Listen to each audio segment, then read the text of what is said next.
Yo tout le monde, aujourd'hui on se retrouve pour une nouvelle vidéo concernant un complément alimentaire que vous connaissez tous, que tous les adeptes de musculation utilisent en premier lieu pour la construction de la masse musculaire. C'est la fameuse whey protein. Je vais vous expliquer l'originalité de la whey, plusieurs types de familles, les meilleurs whey à prendre sur le marché et les meilleures fabrications de whey de la moins bonne qualité à la meilleure qualité. Donc la whey est fabriquée plus précisément de lait animal ou principalement du lait de vache, car le lait de vache est le meilleur lait de source de qualité, en protéines bien sûr. La whey signifie plus précisément lactosérum ou petit lait en français, car cela dépend de la famille de whey protéines. En effet, il existe deux types de whey, la whey fromagère et la whey laitière. Donc pour cela, j'ai pris quelques notes dans les meilleures sources fiables sur internet que je vais vous faire partager. La whey fromagère a une matière première qui est le lactosérum qui est issu de la production de fromage, et la whey laitière, comme son nom l'indique, produit du lait sans que celui-ci ait été préalablement transformé. Mais attention, les whey n'ont pas toutes les mêmes qualités. Je vais commencer par la whey fromagère qui est de moins bonne qualité due à sa conception de fabrication. Les protéines fromagères sont donc produites à partir de lactosérum qui est issu de l'industrie fromagère. Lors de sa fabrication, le lait écaillé, après avoir été pasteurisé. À cela, on retrouvera un composant jaunâtre qui est le lactosérum qui servira pour fabriquer de la whey protein. Cependant, il y a un mais à tout ça, ce genre de conception peut entraîner une mauvaise qualité de whey, car s'il y a mauvaise filtration, il peut y avoir des résidus de fromage. Et certaines entreprises, pour éviter de jeter le cahier entre guillemets, s'en servent pour fabriquer de la whey protein, dont certaines marques sont fabriquées avec des résidus de fromage pour éviter le gaspillage. C'est à cela qu'ils augmentent ainsi le poids du pot de whey, ainsi le prix à la vente, et comme ça ils peuvent faire des meilleurs chiffres d'affaires pour d'autres fabrications. Ensuite, on va venir à la whey laitière native, qui veut dire plus précisément naturalisée, mais dénaturée cette fois. Il existe aussi une whey laitière native non dénaturée. La première étape de la conception de la whey laitière native non dénaturée est la pasteurisation, qui permet d'éliminer tous les micro-organismes et bactéries qui pourraient être dangereux pour l'organisme. La pasteurisation se fait à haute température pour que les protéines du lait soient dénaturées ou abîmées. Cela donnera donc une whey native dénaturée. La deuxième étape est l'extraction, dont le but est de retirer tous les lipides, glucides et les autres composants pour qu'il ne reste plus que les protéines. Ce que la whey fromagère n'a pas. On ne trie pas les lipides ou autres. Là, on veut vraiment la protéine à l'état pur pour régénérer le muscle lors d'un effort physique qui entraîne du catabolisme. Cette protéine en poudre sera tout de même de meilleure qualité que la whey fromagère, mais ça n'est pas la plus parfaite. Justement, on va venir par la meilleure whey, la plus parfaite. Vu que c'est la meilleure, c'est la plus parfaite, mais on ne va pas venir au 100% de la qualité. C'est la whey native non dénaturalisée, c'est-à-dire que la pasteurisation est faite à froid en dessous de 90 et 140 degrés, tandis que la dénaturée est faite entre 90 et 140 degrés, donc à chaud.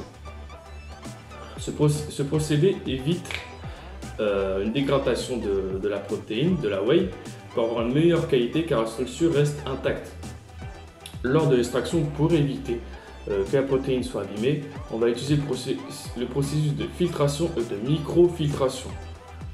Tout ce qui est microparticules. La whey laitière native non dénaturée permet donc de garder intacts tous les impacts essentiels pour la fabrication du muscle. À cela, elle apporte aussi d'autres bienfaits. La qualité des protéines qui le composent permet d'avoir une meilleure effet sur la récupération et sur un anabolisme. L'anabolisme, c'est la régénération musculaire, car quand on s'entraîne intensément, on détruit une fibre musculaire. Et lors de sa régénération, si on mange bien, etc., on compose de fibres, ce qui amène à une masse et un volume musculaire. Mais aussi sur la santé, puisqu'elle contient aussi des antioxydants concernant les acides aminés. On reviendra dans notre prochaine vidéo concernant la fameuse BCA qui est très important, car le corps humain ne produit pas des acides aminés, qui est très important pour la prise de masse. Pour finir, les whey sont bien sûr des compléments alimentaires protéinés qui participent à un régime alimentaire équilibré et un mode de vie sain, c'est-à-dire équilibré, qui doit contenir tous les composants journaliers concernant vos efforts physiques et une mode de vie sain, le repos qui est très primordial. La musculation c'est 80% alimentaire, 20% physique et le reste c'est le repos. Minimum 8 heures de repos, 8 heures de sommeil par nuit. Sinon à cela vous n'allez pas anaboliser, vous allez plus faire du catabolisme. On reviendra dans une autre vidéo concernant l'anabolisme, le catabolisme, qu'est-ce que c'est précisément. Pour vérifier la qualité de la whey, il faut vérifier qu'il soit bien labellisé par les meilleurs laboratoires. Moi je sais très bien qu'un laboratoire qui est labellisé s'appelle Volac, qui se trouve en Espagne. C'est un des meilleurs laboratoires ou autre. Quand c'est labellisé Volac, il ne faut pas rigoler avec ça, c'est vraiment une bonne qualité, mais ça coûte extrêmement cher sur le marché. Donc là, je vais trier un peu plus les meilleures ventes de whey sur le marché. Je pense que vous connaissez tous à peu près la Optimum Nutrition 100% whey à Standard Gold, qui est la numéro 1 marque anglaise. J'ai commencé par celle-ci, mais le défaut qu'elle a, c'est le niveau saveur. Mais elle est de très bonne qualité et on voit directement des résultats à vue d'œil. La marque Citec aussi, qui est une très bonne marque. Sa fabrication est plus précisément faite en Hongrie, rien que là et nulle part ailleurs. C'est une whey laitière native non dénaturée, tandis que l'Optimum Nutrition c'est une whey fromagère. Mais celle-ci elle était beaucoup plus filtrée, micro-filtrée, comme si elle était laitière non dénaturée. Ensuite on se passe à la biotech, celle que tout le monde connaît, c'est une marque américaine.